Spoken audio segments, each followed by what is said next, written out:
Start करते हैं class 11th chapter 21 neural control and coordination से। इसके अंदर हम पढ़ने वाले हैं न्यूरल सिस्टम के बारे में कि न्यूरल सिस्टम में क्या क्या होता है। As you know the functions of the organ system in our body must be coordinated to maintain homeostasis. Homeostasis क्या होता है? अगर आपकी बॉडी के अंदर कुछ भी चेंजेस हैं, जो भी फंक्शंस हो रहे हैं, उनको स्टेबल रखने के लिए जो भी बॉडी में चीज़ें होती हैं उसको होम्योस्टेटिस कहते हैं। यानी कि एक प्रॉपर एक फॉर्म मेंटेन रहना, बैलेंस मेंटेन रहना। ठीक है। Coordination is the process through which two or more organ interact and complement the functions of one another. अब कोऑर्डिनेशन क्या होता है? कोऑर्डिनेशन एक ऐसा प्रोसेस है जिसमें एक से ज़्यादा ऑर्गन्स या दो से ज़्यादा ऑर्गन एक दूसरे के साथ इंटरैक्ट करते हैं और वो एक दूसरे के फंक्शनिंग में हेल्प करते हैं। जैसे कि एग्जाम्पल दिया है, when we do physical exercises the energy demand is increase for maintaining and increase muscular activity. यानी कि क्या होता है, जब हम फिजिकल एक्टिविटी करते हैं, उसने एक एग्जाम्पल दिया, आप भागोगे, दौड़ोगे या कोई भी फिजिकल एक्सरसाइज करोगे तो हमारी बॉडी की जो एनर्जी डिमांड होती है ना, वो इंक्रीज हो जाती है। ठीक है। और वो मेंटेन रखने के लिए हमारी जो मस्कुलर एक्टिविटी है वो इंक्रीज होती है। देखो, energy demand is increase for maintaining and increase muscular activity.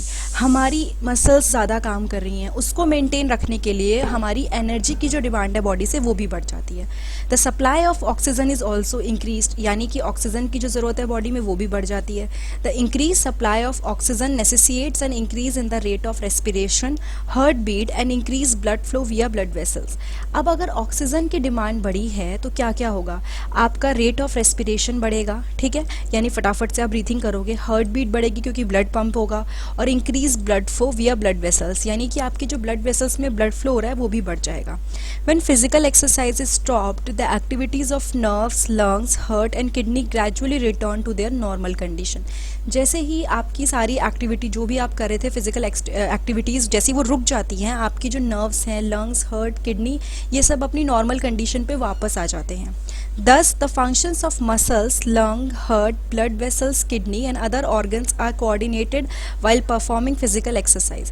यानी एक बहुत ही इंपॉर्टेंट चीज़ निकल के आई कि जो भी आपके मसल्स की एक्टिविटी थी, लंग्स की, हार्ट की, ब्लड की, ये सब आपस में कोऑर्डिनेटेड थी जब आप एक्सरसाइज कर रहे थे। ये सब एक दूसरे के साथ मिलकर काम कर रही थी। In our body, the neural system and the endocrine system jointly coordinate and integrate all the activities of the organ so they function in a synchronized fashion। यानी हमारी बॉडी के अंदर क्या होता है, हमारा जो एंडोक्राइन सिस्टम है, ठीक है, और हमारा जो न्यूरल सिस्टम है, अब उसके बारे में हम डिटेल में पढ़ेंगे। ये सब इकट्ठा कोऑर्डिनेट करते हैं, एक साथ मिलकर काम करते हैं, सारी एक्टिविटीज़ मिलकर होती है। इट जस्ट नॉट लाइक कि एक ही ऑर्गन इंडिविजुअली काम कर रहा है, नहीं, सब मिलकर काम करते हैं ताकि ये सब के सब सिंक्रोनाइज फैशन में, प्रॉपर वे में वर्क कर सके। The neural system provide an organise network of point to point connection for quick coordination. अगर आप न्यूरल सिस्टम का फंक्शन पूछो क्या करता है, नेटवर्क प्रोवाइड करता है point to point connection for quick coordination. अगर एक चीज़ है, फॉर एग्जांपल यहाँ पे है, ठीक है, उसको यहाँ से यहाँ तक लेके जाने के लिए जो काम कर रहा है पूरा का पूरा वो न्यूरल सिस्टम आपका वर्क कर रहा है। ठीक है। उसके बाद है the endocrine system provide chemical integration through hormones. Endocrine system का क्या काम है? अगर आप मुझसे पूछोगे कि मैम एंडोक्राइन सिस्टम क्या करता है, वो हार्मोन्स प्रोवाइड करता है, उस अकॉर्डिंग वो हार्मोन्स को वर्क करने के लिए कहता है। ठीक है, यहाँ पे हार्मोन्स का इंपॉर्टेंट रोल है। इस चैप्टर में हम लोग पढ़ेंगे न्यूरल सिस्टम ऑफ ह्यूमन, यानी कि ह्यूमन के न्यूरल सिस्टम के बारे में, मैकेनिज्म ऑफ न्यूरल कोऑर्डिनेशन, किस तरह से न्यूरल सिस्टम कोऑर्डिनेट करता है, ट्रांसमिशन ऑफ नर्व इम्पल्स, यानी कि आपकी नर्व्स कैसे, मतलब अगर नर्व्स हैं वो एक मैसेज दे रही हैं तो किस तरह से होता है, impulse conduction across the synapse. Synapse के बारे में भी हम लोग पढ़ेंगे, जो लास्ट पॉइंट होता है जहाँ से मैसेज ट्रांसफर होता है उसको सिनैप्स बोलते हैं। And the physiology of reflex action. जो रिफ्लेक्स एक्शन हम आज तक पढ़ते आ रहे हैं कि समझ लो आपने कोई गर्म चीज़ छुई, फिर एकदम से आपने अपना पैर या हाथ जो भी उसको टच हुआ वो हटा लिया, तो वो क्या होता है, वो रिफ्लेक्स होता है, बॉडी का रिफ्लेक्स होता है। हमने आज तक उसके बारे में थोड़ा बहुत पढ़ा है, अब हम डिटेल में पढ़ेंगे ना। न्यूरल सिस्टम पे आ जाते हैं। Neural system, the neural system of all animal is composed of highly specialised cells called neurons. सबसे इंपॉर्टेंट पार्ट क्या है न्यूरल सिस्टम का, वो है न्यूरॉन, जो डिटेक्ट कर सकता है, रिसीव कर सकता है और ट्रांसमिट करता है डिफरेंट टाइप ऑफ स्टिमुली को। स्टिमुली क्या होता है, कोई भी चीज़ आपकी बॉडी पे हुई, जैसे एग्जांपल दोबारा दिया, आपने एकदम से कुछ गर्म छुआ तो यहाँ पे गर्म जो चीज़ है वो स्टिमुली है और आपका हाथ हटाना वो रिस्पॉन्स है। तो न्यूरॉन्स जो होते हैं वो इन सब चीज़ों को डिटेक्ट करते हैं, मैसेज रिसीव करते हैं और ट्रांसमिट करते हैं। करते हैं। तो neural organization is very simple in lower invertebrata. देखो जो इतना भी छोटा ऑर्गेनिज्म होगा, छोटा एज इन जिसकी बॉडी उतनी कॉम्प्लेक्स नहीं है, वहाँ पे वो बहुत ही सिंपल होगा, ठीक है। फॉर एग्जाम्पल हाइड्रा की बात करें तो उसमें नेटवर्क ऑफ न्यूरॉन्स होता है बट सिंपल होता है। The neural system is better organise in insects where a brain is present along with a number of ganglia and neural tissues. जो ये न्यूरल सिस्टम है इंसेक्ट्स में और बेटर होता है, वहाँ पे क्या होता है, brain is present along with the number of ganglia, ठीक है, ये भी पार्ट होता है न्यूरल सिस्टम का, और न्यूरल टिश्यूज वहाँ पे होते हैं। वर्टिब्रेट्स की तरफ आते हैं तो उनका जो न्यूरल सिस्टम है वो ज़्यादा डेवलप्ड है, ज़्यादा अच्छे से है और ज़्यादा कॉम्प्लेक्स है। जितना आप ईजी तरफ जाते हैं, जैसे कि इंसेक्ट्स वगैरह, उनका जो सिस्टम्स हैं वो ईजी हैं, और जैसे जैसे आप बहुत बड़े ऑर्गेनिजम्स की तरफ आते हैं जिनका बॉडी स्ट्रक्चर काफ़ी कॉम्प्लेक्स है, वो उतना ही उनका पूरा का पूरा सिस्टम कॉम्प्लेक्स हो जाता है। अब ह्यूमन न्यूरल सिस्टम्स में कुछ पार्ट्स आते हैं, हम उनको पढ़ेंगे कि क्या क्या इंपॉर्टेंट पार्ट्स हैं। सबसे पहले तो ये दो पार्ट में डिवाइडेड है, that is central neural system and peripheral neural system, ठीक है। आपका न्यूरल सिस्टम दो पार्ट्स में डिवाइडेड है, central neural system, peripheral neural system, that is CNS and PNS। The CNS include the brain and the spinal cord. अगर मैं CNS की बात करूं यानी सेंट्रल न्यूरल सिस्टम की, तो उसमें ब्रेन आता है और स्पाइनल कॉर्ड आता है, and is the site of information processing and control, यानी यहीं पे आपकी इंफॉर्मेशन प्रोसेसिंग होती है, कंट्रोल होती है। प्रोसेसिंग मतलब जो इन्फॉर्मेशन आपको मिली उसके साथ क्या करना है, किस तरह से करना है, वो सब यहाँ पे होता है। जो PNS होता है उसमें सारी नर्व्स आती हैं, ठीक है, और ये of the body associated with CNS। देखो CNS में अगर ब्रेन और स्पाइनल कॉर्ड है तो PNS में वो नर्व्स हैं जो उससे एसोसिएटेड है, ठीक है, तो वो सारी नर्व्स आ जाती हैं पेरिफेरल न्यूरल सिस्टम में। The nerve fibres of the PNS are of 2 types. अब हम पढ़ चुके हैं कि वो नर्व से रिलेटेड है, लेकिन 2 तरह की नर्व्स होती हैं, एफरेंट और इफरेंट, ठीक है। नॉर्मस नाम की जो प्रोनाउंसिएशन होती है वो सेम होती है, बट फिर भी पढ़ लेते हैं। PNS में 2 टाइप की नर्व फाइबर्स होती है, afferent and efferent. The afferent nerves fibre transmit impulse from tissues to the CNS। ध्यान से देखना, ये डिफरेंस बहुत इंपॉर्टेंट है, बार बार पूछा, मतलब आपको समझने में ज़रूरत पड़ेगी। एफरेंट ए वाला जो है, ठीक है, यहाँ पे एक वर्ड ले रही हूँ, एफरेंट जो है वो इम्पल्स को ट्रांसफ़र करता है कहाँ से, टिश्यू या फिर ऑर्गन से CNS तक, ठीक है। एफरेंट क्या कर रहा है, टिश्यू या ऑर्गन से CNS तक। और जो इफरेंट है, इसको मैं दूसरे कलर से करती हूँ ताकि आप समझ पाओ। इफरेंट जो ट्रांसफ़र करता है वो CNS से ऑर्गन्स तक। जैसे कि एक नॉर्मल चीज़ आपको लिख के दे देती हूँ, यहाँ पे अगर आपके ऑर्गन्स हैं और ये आपका क्या है, पूरा का पूरा CNS है, तो एफरेंट क्या करेगा, ये टिश्यूज़ और ऑर्गन यानी ऑर्गन जो है वहाँ से CNS की तरफ लेके जाएगा, ठीक है, और इफरेंट क्या करेगा, यहाँ से इसकी तरफ लेके जाएगा। बस ये आपको डिफरेंस समझने की ज़रूरत है कि ये चीज़ों का डिफरेंस होता है। Now let's move to the next paragraph. The PNS जो आपका क्या है, पेरिफेरल न्यूरल सिस्टम, ये जो है ये डिवाइडेड है। अब किस तरह से डिवाइडेड है, ये 2 डिविजन्स में डिवाइडेड है, somatic neural system and autonomic neural system, यानी कि सोमैटिक न्यूरल सिस्टम इसके अंदर आ जाता है और ऑटोनॉमिक न्यूरल सिस्टम इसके अंदर आ जाता है। Somatic neural system relays impulse from CNS to skeleton muscles. देखो PNS के अंदर भी थोड़ी सी कॉम्प्लिकेशन से हर चीज़ को 2-2 में डिवाइड कर दिया। पहले हमने पेरिफेरल न्यूरल सिस्टम को 2 पार्ट में डिवाइड कर दिया on the basis of fibres, ठीक है।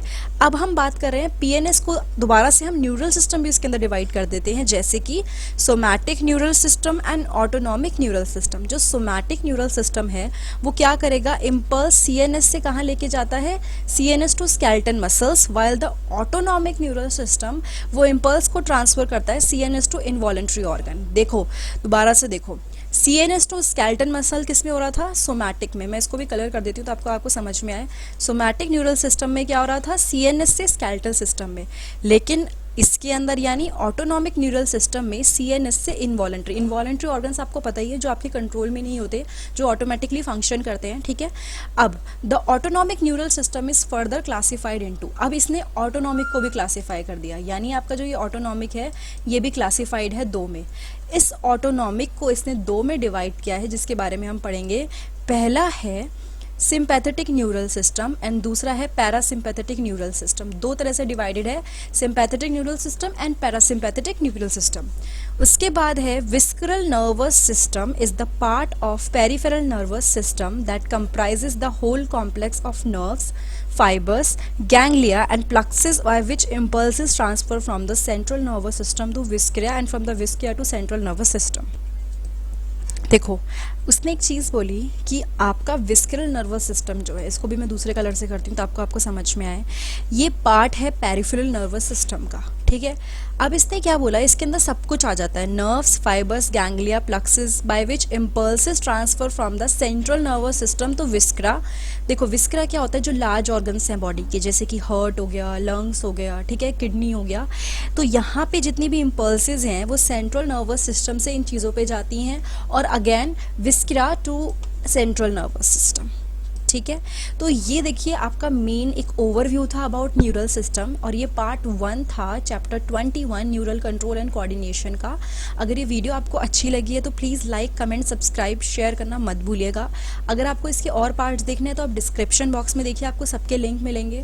और अगर आपको 11th एंड 12th बायोलॉजी के चैप्टर्स देखने हैं तो दोनों की प्लेलिस्ट के डिस्क्रिप्शन बॉक्स में मैंने दे रखे हैं लिंक, वरना आप मेरे चैनल पर जाके प्लेलिस्ट में जाके देख सकते हैं। अब एक बार दोबारा से मैं इसको ओवरव्यू देना चाहती हूँ ताकि आप लोगों को समझ में आए कि क्या बोला है।